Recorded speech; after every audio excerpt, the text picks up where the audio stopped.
Miguel, varias cositas que vamos a ir conversando con un amigo de la casa, con alguien que nos ayuda un poco a pensar también, a veces mirando en perspectiva, que eso también aporta, lo que está pasando, lo que necesitamos un poco también dimensionar. Se viene la sesión de diputados para ver qué va a pasar con el veto del presidente Javier Milei, que se conoció hoy, y ahí gravitan nuestros 7 diputados y diputadas nacionales. Tienen un peso, si se quiere, porque, bueno, ¿qué está pasando también políticas en la provincia, políticamente en la provincia, hacia adentro de la provincia? Bueno, venimos de un avance en la criminalización de la protesta con el capítulo policial, que es un capítulo muy interesante de mirar, si se quiere, ¿no? Cómo avanzó ahí, y en definitiva varias cuestiones que vamos a charlar un ratito con Pedro Lacour, que es periodista, sociólogo además, está escribiendo ahora en Diario AR. Y está en línea. Pedro, muy buenas tardes, ¿cómo estás? Miguel Riquelme, Alicia Rivas, te saludamos desde la radio de la universidad. ¿Cómo están, Miguel, Alicia? Un gusto, como siempre. Un placer y gracias por atendernos. Te cruzamos ayer en la marcha acá en Posadas. Sí. Estoy de paso, sin desatender lo que sucede en Casa Rosada, pero paso por la provincia y también creo que estoy tan atento a lo que pasa acá en Misiones como lo que pasa a nivel nacional. Así que siempre hay presente. ¿Y cómo viste en principio la marcha de ayer? ¿Qué te pareció? A mí me sorprendió. Yo no había estado en la marcha de abril, estaba en Buenos Aires. Me sorprendió la cantidad de gente. Creo que nunca había estado en principio en una marcha así multitudinaria en Posadas, ¿no? Que no se caracteriza precisamente por ser una ciudad que se mueva demasiado, ¿no? Pero creo que estamos viviendo, por lo menos acá en Misiones, y sobre todo también viendo la perspectiva, digo, más allá de la cuestión particular de la marcha universitaria, creo que lo que sucedió en mayo con las protestas callejeras también fueron un hito, ¿no? En lo que puede ser la protesta social en Misiones, y puede ser también un antes y un después, donde haya una sociedad un poco más movilizada, ¿no? En sus reclamos. Pedro, Miguel te saluda, ¿cómo estás? ¿Cómo te va, Miguel? Bueno, ayer nos dividimos la tarea con Alicia. A Alicia le tocaba ir a saludar conocidos a la plaza y a mí quedarme acá en el estudio a escuchar los reportes que ella me hacía desde allá. Y ayer tuvimos la oportunidad de hablar con varios dirigentes sindicales del mundo universitario, ¿no? Y todos utilizaron un calificativo. Yo te diría que con los muchos que hablamos, incluso con cronistas colegas de otras provincias, casi todos usaban la palabra histórico. Y se me ocurre que hay algo de eso, que en todo caso gente de tu profesión dentro de un tiempo va a entrar a mirar con detalle, ¿no? Es decir, ¿por qué esto podría llegar a ser histórico? Que está empezando a romperse, porque de un lado lo escuchábamos ayer, ¿no? Al presidente, lo escuchamos antes de ayer, referirse a algunos periodistas de forma tremendamente despectiva, siendo que trabajan en los medios que más lo apoyan, etcétera, etcétera. Hay como una especie de agotamiento en relación a esa forma de construir consenso que tiene el presidente, ¿ya? El rating del programa de Susana, el rating de su propio discurso, etcétera. Y del otro lado está esto que vos planteabas recién, ¿no?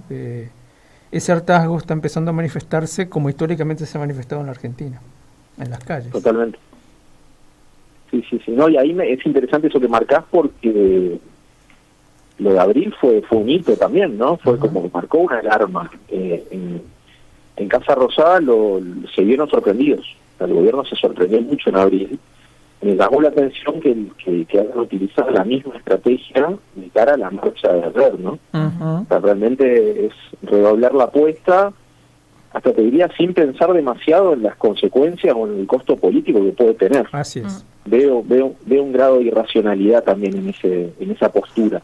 Además uno puede pensar tensionando mucho a sus propios aliados, entre comillas, ¿no? Porque vos hoy planteás esto de que subestima un poco la marcha, o subestima la marcha. Pensaba en la presión que pone ahora a esos legisladores que le posibilitaron blindar el veto de los jubilados, por ejemplo, ¿no? Totalmente, sí. Milei un poco se Milei, te diría, Karina Milei, porque ahí sí hay una cuestión interna que es interesante de tener en cuenta también, una cosa más de lo que tiene que ver con la lógica interna de la Libertad Avanza, ¿no? Ese triángulo de hierro entre el presidente, su hermana Karina y Santiago Caputo. Bueno, Santiago Caputo está en las últimas semanas al menos algo corrido de lo que es cierta estrategia comunicacional. Y el asado de Olivos, me consta con información que la que tuvo la idea fue Karina, y era también la intención esta de generar una muralla, como decían también ahí en el gobierno, de diputados que eviten los 2 tercios en la Cámara, ¿no? Y eso no está asegurado ahora, no está asegurado porque el PRO, no sé si vieron que ahí hubo también una foto ahí del bloque de senadores, por lo menos con Mauricio Macri, y bueno, están deliberando también internamente si sumarse, si se quiere, si plegarse a la ratificación del veto o si jugar distinto, ¿no? También hay que ver qué pasa con los 5 diputados también radicales, entre ellos el misionero Arjol, ¿no? Que también está en duda. O sea, el gobierno no la va a tener fácil en el Congreso, y hoy Adorni ya adelantó que la posibilidad de una judicialización, si es que el veto se revierte, está abierta. Claro, con una eso es así. Con una Corte Suprema que tampoco ha dado muestras de fidelidad absoluta y a rajatabla, ¿no? Hay algunas manifestaciones que hacen pensar en otra cosa. Quería también que le metamos a este cóctel que ya está bastante picante las declaraciones de la ministra Burlich en torno del golpecito, de una irresponsabilidad, y eso corre por mi cuenta, mayúscula, pero al mismo tiempo hay que ver el entrelineado de esa declaración, ¿no? Como diciendo, estamos esperando que entre noviembre y diciembre haya problemas. Sí, y a su vez creo que eso también es algo que genera algo de alarma, la banalización de ciertos discursos, ¿no? Milei se caracteriza por eso, ¿no? Utiliza palabras de manera muy liviana y son palabras fuertes, ¿no? Y pareciera igual, esto creo que no corre, y esto sí no corre por cuenta de Milei, pareciera ser que en esta Argentina libertaria, por decirlo de alguna manera, las palabras no tienen peso en general, no, en la opinión pública no hay una resonancia de la gravedad que creo yo tienen algunos conceptos. Y yo recuerdo el 12 de junio, que fue el día de la represión, cuando se votó la ley base, cuando sale, por lo menos creo que fue en diputados esa vez, no, en el Senado fue. En el Senado fue la diputado. Un comunicado oficial de la oficina del presidente hablando de que lo que hubo ese día en el Congreso fue un intento también de golpe de Estado, ¿no? Sí, me acuerdo. Abiertamente. Entonces, de repente pareciera que sí, que cualquier cosa se puede decir, que no hay consecuencia, pero creo que estamos en un momento bisagra y el gobierno sabe eso, es consciente también de que cayó en las encuestas y lo reconoce. Entonces están viendo la manera de salir del secreto, ¿no? Y me parece a mí equivocadamente redoblan la apuesta, y el discurso de Milei en Pan del Examen estado pasado es un Milei sobregirado, sin ninguna duda. Vos sabés que hablábamos aquí, perdón Alicia, hace un tiempito atrás con Pablo Alabarce, que escribió en el mismo medio que vos estás escribiendo, una nota que me pareció muy interesante citando a Cicerón. Y hablaba de Milei y analizaba dos elementos. Uno, la utilización de la hipérbole, y el otro elemento era el narcisismo. Decía, una mala combinación, decía Alabarce.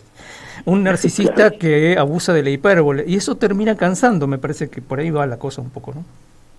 Sí, a mí me cuesta pensar, yo lo charlaba el otro día con un colega, que un discurso de Milei, tal como lo expresa hoy, ¿no? El tono de los discursos de estos últimos 9 meses, durante 4 años, ¿no?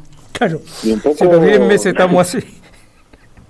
Sí, es que me cuesta imaginarlo, y a su vez, digo, me parece lógico, porque Milei es alguien que no cambia. Claro. O sea, Milei no lo vas a tener reculando y bajando el tono. Por eso es una situación muy curiosa. En el temperamento mismo político y te diría personal de Milei, está no recular nunca. Y entonces, digo, ¿para dónde va el gobierno? ¿Qué queda, digamos, más allá de esto? ¿No? Pierde popularidad y Milei va a seguir siendo el mismo.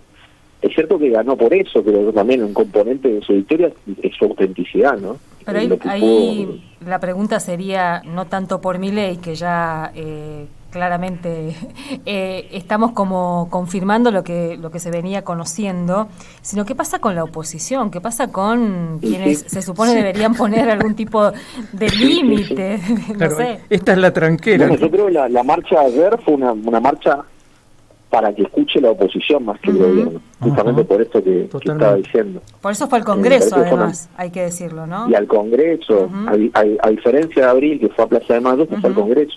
Bueno, está clarísimo. Bueno, ¿qué va a hacer la oposición con eso?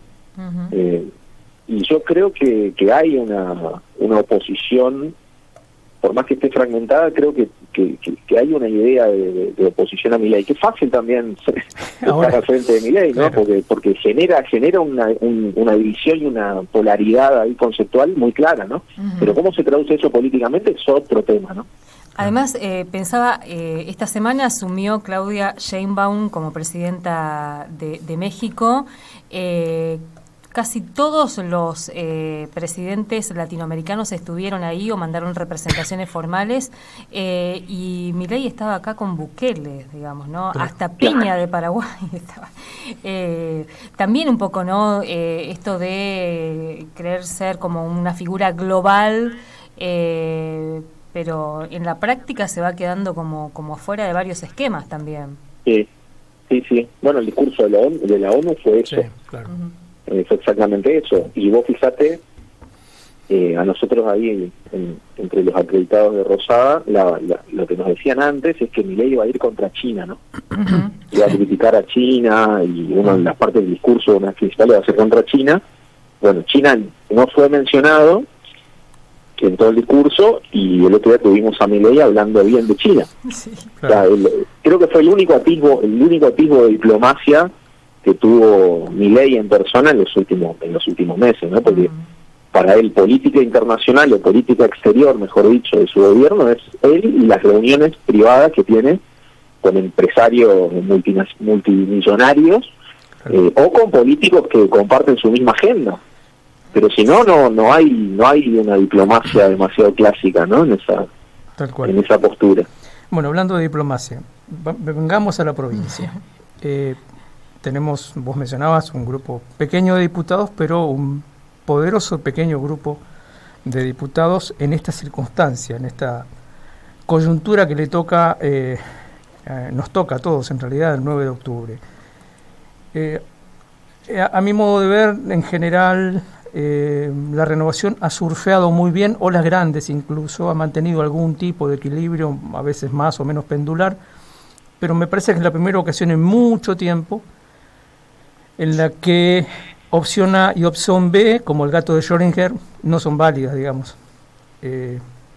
No hay mucho lugar para escaparse. Borges decía, de los laberintos se huye para arriba. Quizás sea la única salida. Sí, no, es una situación muy particular, y eso lo pensaba hoy también, charlando con otro colega, sobre la particularidad y lo hablamos alguna vez nosotros, creo, también acá, sobre la particularidad que impone el momento en esta relación entre provincia y nación, ¿no? Entre Misiones y el gobierno nacional, donde tenés una lógica pragmática que siempre utilizaron los gobernadores. En este caso, Gómez y Rovira siempre fue muy pragmático en ese ida y vuelta, y del otro lado tenés un gobierno que puede mandarte un interlocutor, como puede ser Guillermo Francos, de ese gabinete hoy, pero que puede decir una cosa y siempre los tratos a los que se lleven son muy provisorios, ¿no? Claro. En un esquema tan impredecible como el que propone Milei, ¿no? Y creo que eso genera una incertidumbre muy grande, más allá del ajuste económico en sí mismo, ¿no? Y en términos políticos, me acuerdo cuando charlamos en abril, cuando fue la visita de Guillermo Francos, ¿no? a la provincia, creo que ese pacto tácito de no agresión y ese pacto de gobernabilidad funciona por ahora, porque todavía en Misiones no se activó la agenda electoral propiamente dicha. Yo quiero ver qué pasa sobre todo a partir de marzo del año que viene, o quizás antes, hay que ver cuándo son las elecciones provinciales también, claro, para ver si realmente Karina Milei, que es la encargada del Armado Nacional, de La Libertad Avanza, avanza, de la redundancia, con un esquema más propio libertario en la provincia, y prima esa suerte de pacto donde la gobernabilidad está por sobre cualquier disputa partidaria, y la Casa Rosada dice no nos conviene mojar el por esa ruina. Claro, pero yo creo que está muy atento de la renovación, está muy atenta a eso, y los infiltrados, como llaman en Casa Rosada, los renovadores libertarios, todavía tienen cierto predicamento interno. ¿Infiltrados los llaman? ¿Quiénes los llaman infiltrados? Y hay una interpretación ahí por ese lado, como diciendo, bueno, nosotros sabemos que a fin de cuentas no son nuestros, o no son tan parecidos a nosotros. No son de sangre azul, digamos. No son, claro, sí, los libertarios de verdad no son, si nacieron, digamos, del corazón de la casta, ¿no? Entonces hay una mirada de desconfianza que creo yo todavía no se traduce en una disputa abierta, porque le conviene, a Milei le conviene seguir teniendo los votos de la renovación en el Congreso, y eso vamos un poco al punto del principio, ¿no? Claro. Ahora eso es así. Ahora ahí me parece que, al menos de mi parte, sería interesante que analicemos la figura de francos o de los actores que como francos juegan el juego en otra línea, ¿no? Porque Milei puede ser una cosa, como vos decías, la hipérbole es su método, y lo que diga hoy quizá mañana no valga nada, o lo que dijo a la noche, a la mañana lo desdice y nadie dice nada, pero el que realmente me parece que maneja hilos que nosotros a veces ni vemos es Guillermo Francos, aquel que nada por el medio. Y en ese sentido habrá que estar muy atentos al presupuesto del año que viene. ¿No me equivoco? Sí, es clave. Sí, esa discusión es clave. Esa discusión es clave, y ahí entiendo que también puso un poco el grito en el cielo de Pasalacqua, ¿no? El nombre del gobierno, el gobernador, cuando en el primer proyecto de presupuesto, el primer boceto, no aparecían las obras públicas que en teoría Milei se había comprometido, ¿no? A hacer en Misiones. Y eso generó una reacción, y yo creo que está en pleno debate, y todavía queda mucho el presupuesto 2025, y ahora se suma el tema del veto a la ley de financiamiento universitario. Creo que van a ser dos temas que ese tema, el del veto, va a ser un tema que va a repercutir de manera fuerte en el proyecto del presupuesto. Y la relación con los gobernadores creo que vuelve a una instancia como la que hubo con la ley Bases, ¿no? Donde ahí va a ser necesario un nivel de ida y vuelta y de diálogo que creo que el gobierno dejó de lado a partir de julio, que fue cuando sale la ley, y se envalentona, ¿no? Y ahí es cuando el Congreso dice, bueno, nosotros también podemos jugar, y le rechazan ni más ni menos, por ejemplo, un DNU a un presidente, cosa que también es algo inédito, como pasó con el DNU de los fondos reservados, ¿no? Y ahí, bueno, en el caso misionero vimos que Rovira también juega al equilibrismo, y se abstuvo en muchas de esas votaciones. O sea, tampoco se juega por una o por otra opción así en términos más polarizados. Ahora, Pedro, esta semana se aprobó, además de la boleta, además de la ley antimafia, quería decir que estamos también trabajando un poco ese tema, se aprobó la boleta única de papel. Y ahí todos los misioneros, todos los legisladores misioneros acompañaron esa votación. ¿Qué lees vos ahí? ¿Qué ves ahí? No, eso fue entiendo que hubo una discusión previa en el Senado, donde ahí los senadores misioneros, ¿no? Rojas de Cruz y Arce, pusieron algunos reparos sobre algunas cuestiones medio técnicas ahí de la boleta. Y que finalmente sale un dictamen con esos cambios que ellos mismos habían propuesto. Entonces un poco el tratamiento en diputados fue un trámite, lo pudimos ver, digamos, tampoco hubo tanto debate, además de que ya era un proyecto que venía de antes, ¿no? Del gobierno incluso de Milei.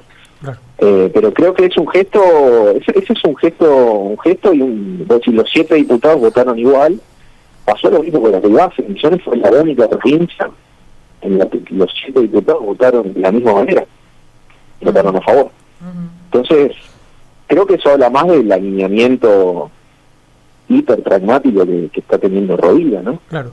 Porque se supone que el resto de los diputados, sí, bueno, son más tienden más a ser oficialistas. Y otro dato que tampoco es menor, Misiones no tiene representación en el Congreso, representación kirchnerista.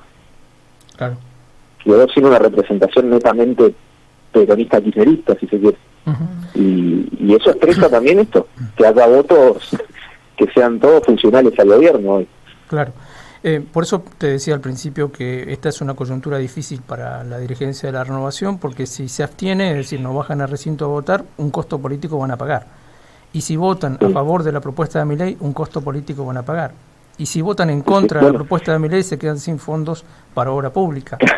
Claro. Bueno, en el veto, en la votación que hubo del veto, donde donde gana, digamos, la ratificación del veto a la jubilación, al aumento de las jubilaciones, los renovadores se abstuvieron. Entonces, bueno, no fueron invitados al asado de los 87 héroes porque no fueron parte de los 87 héroes. Claro, pero fueron funcionales, digamos, claro, pero fueron funcionales al gobierno en ese sentido, ¿no? Es como salir airoso, por lo menos en esa discusión. Y acá futuro sí, yo esto lo veo muy claramente, creo que hablando más de la situación provincial, Rovira está ante el desafío de lograr volver a renovar a la renovación. Esto lo hablamos también en su momento, ¿no? Pero desde bases creo que como nunca antes, desde bases muy endebles, por lo menos en términos de político conceptuales, ¿no? Y creo que y con un temor, creo, a no poder controlar cierta situación vinculada a la efervescencia antipolítica y hartazgo que existe en la sociedad argentina y misionera en particular también, ¿no? Es que también entonces, ¿cómo hacer para surfear esa ola?